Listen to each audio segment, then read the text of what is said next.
उत्तानपाद कहने लगे, नादान औरत, जब देखो तब उसी की बात, उसके अलावा तेरी जबान पर कोई बात नहीं आती। आज तुझे मैं जिंदा नहीं छोड़ूंगा। ये ले तेरी मेरी तलवार और मार दे इसको। उसी समय रानी कहने लगी, महाराज मैं वो जाना मैंने तो जाना कि आज आप वहीं गए थे। उसी समय छोटी रानी उत्तानपाद को घर के अंदर ले आई।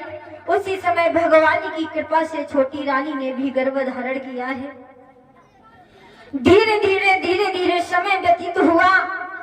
उसी समय सुनीति ने एक गर्भ से अपने बालक का जन्म दिया है और महल में जो रानी रहती थी उसके भी गर्भ से एक सुंदर बालक का जन्म हुआ है। दोनों बालकों के नामकरण संस्कार करवाए गए। जिस बालक ने बड़ी रानी के गर्भ से जन्म लिया था उसका नाम ध्रुव रखा गया और छोटी रानी के बालक का नाम उत्तम रखा गया। आज महलों में बधाइयां बज रही हैं, बड़ी ही बधाई बज रही है। और कैसे बज रही है?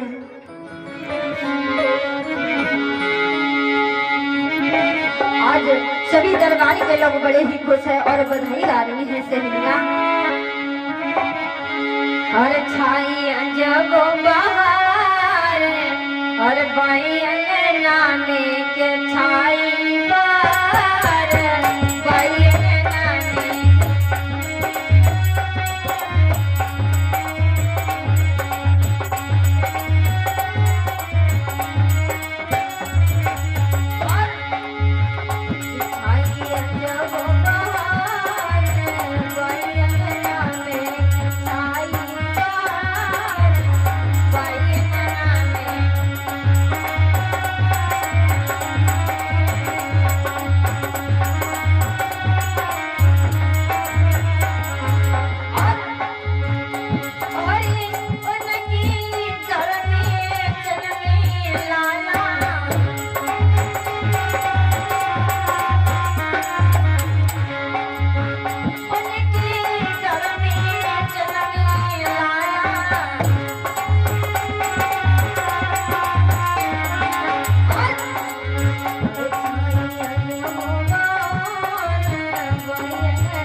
महाराज उत्तानपाद के महल में बधाइयां बज रही हैं। दोनों बालक अच्छी साहित्य में पैदा हुए और जो कुछ भी अंतर था तो वह अपनी अपनी किस्मत है। एक रानी ने गर्भ धारण किया था, उस दिन से चारपाई नहीं छोड़ा और एक रानी ने खेतों का अनाज आज तक बटोरा है। एक रानी के लिए दासियां सेवा में लगी और एक रानी जौ की रोटी से गुजारा कर रही है। रानियों में अंतर था, यही अंतर था। परंतु जब उनके बालक हुए उनमें भी अंतर हो गया। तो बताया है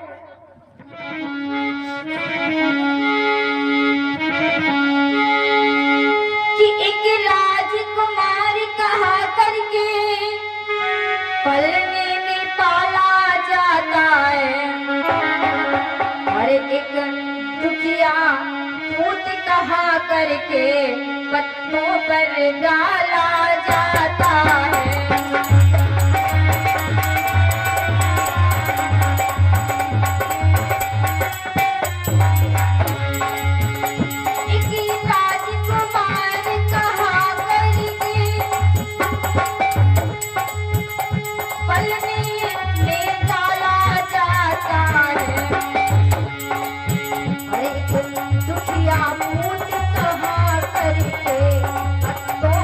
डाला जा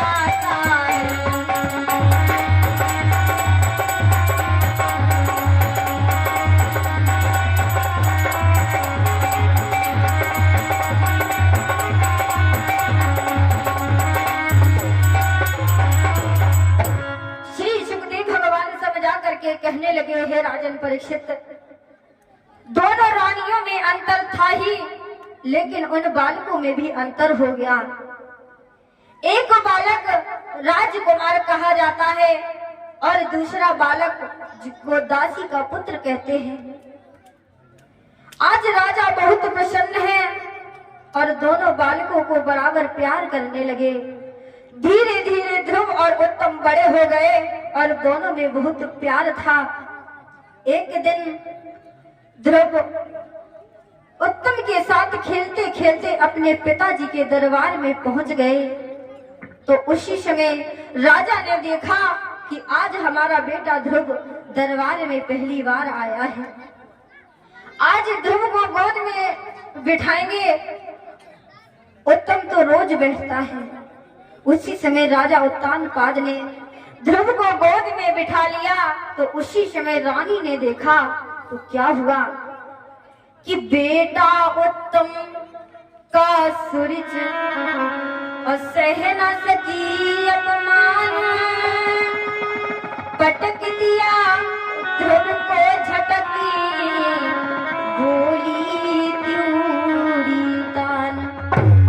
जब सूरजी ने ध्रुव को राजा की गोद में बैठा देखा और उत्तम को नीचे खड़ा देखा तो क्रोध में आकर के झट से पकड़ा और पटक दिया है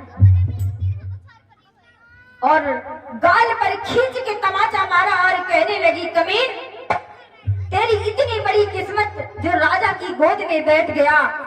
अगर आज के बाद मैंने दरबार में देख लिया तो तेरी दोनों आंखें निकाल लूंगी। और बोली, स्वामी, तुम्हारी अक्ल कहाँ गई है जो तुमने अपनी गोदी में इस गधे को बिठा लिया है और ध्रुव से क्या बोली है।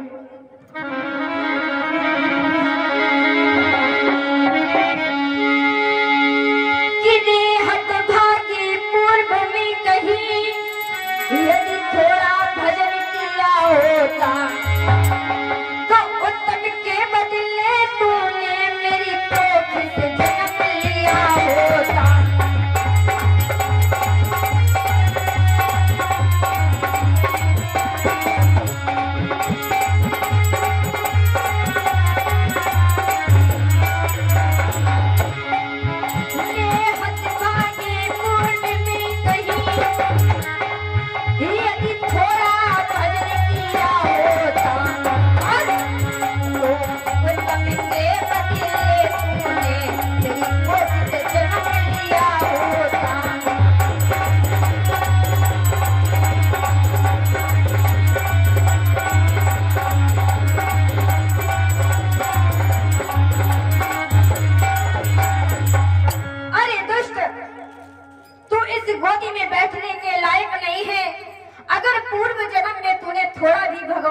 भजन किया होता तो आज तूने उस अभागन की नहीं मेरी गोद से जन्म लिया होता।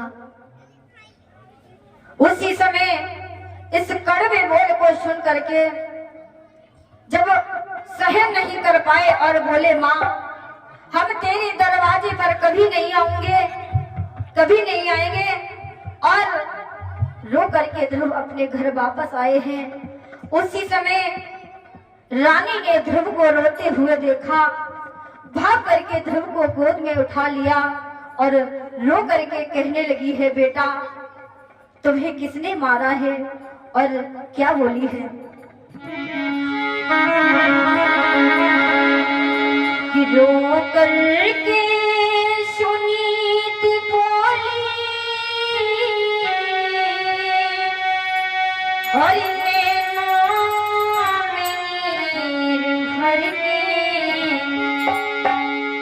रो करके सुनी थी बोली और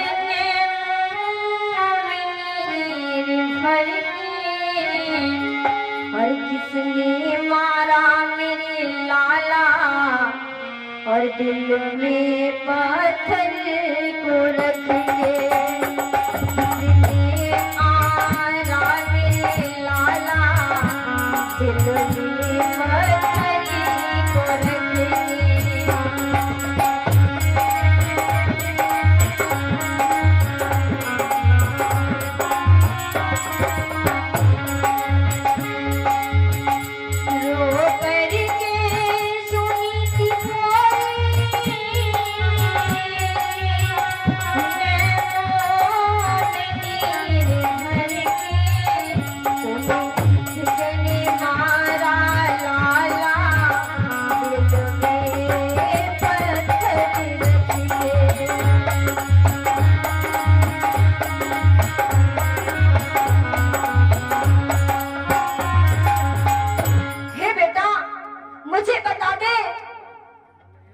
कि तुझे किसने मारा है मेरे लाल। ये मैया तेरे आंखों से बहते हुए आंसू नहीं देख सकती मेरे पुत्र, तुझे किसने मारा है। आज ध्रुव अपनी मैया के आंसू पोंछ करके कहने लगे, और क्या बोले हैं।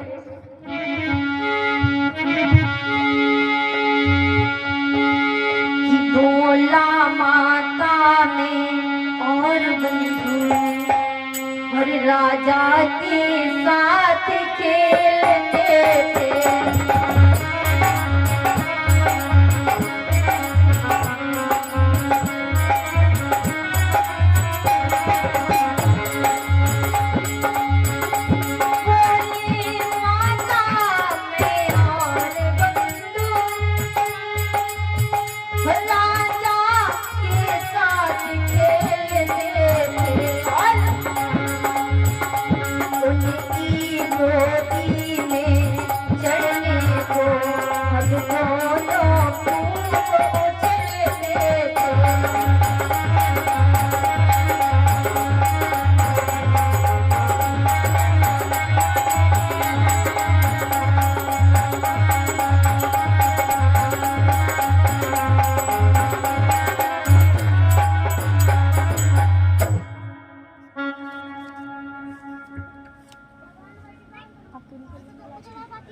थोड़ी थोड़ी पूरी कर लेना, समय हो रहा है पर्ची।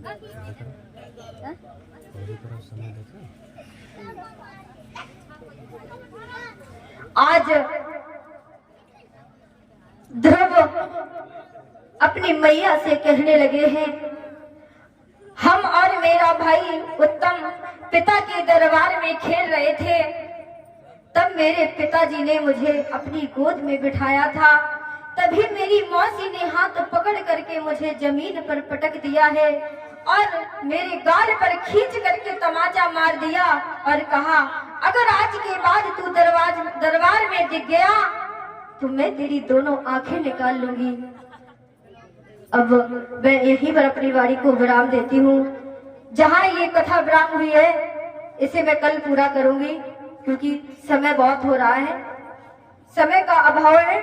इसीलिए सभी भक्त बड़े भाव के साथ भगवान नाम का